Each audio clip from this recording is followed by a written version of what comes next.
regarding the Chicago's Northwest Housing Preservation Ordinance, which ultimately is offering tenants right of first refusal, as well as an increased fee in demolishing single-family homes, townhouses, and two flats in Hermosa, Humboldt Park, Lower West Side, which is Pilsen area, the West Town area, and then the Logan Square neighborhood.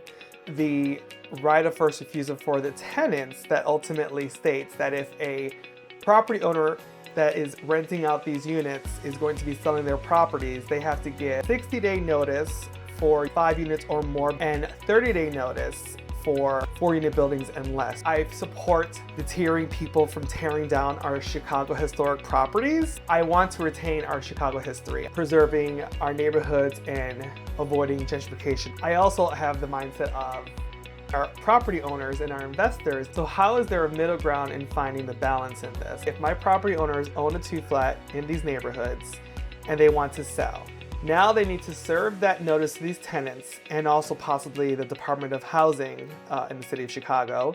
So what is the way for my landlords to make sure that they turn their profit on these properties? Delaying a sale of a property by 120 days is significant. Do they then have to ask the tenants to vacate prior to even listing the property? I'm trying to think of strategies for my sellers to how this affects them in the selling process.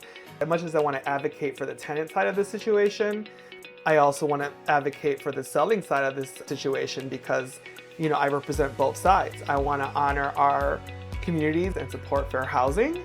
At the same time, I understand that this is an asset and this is an investment, and the goal of that is to make a profit for our property owners and to sell that property. How do we work with them to find solutions for our investors who want to sell their multi-unit buildings and also respect the law and do it in a way that is in integrity and supports tenants as well as making sure their investment is protected?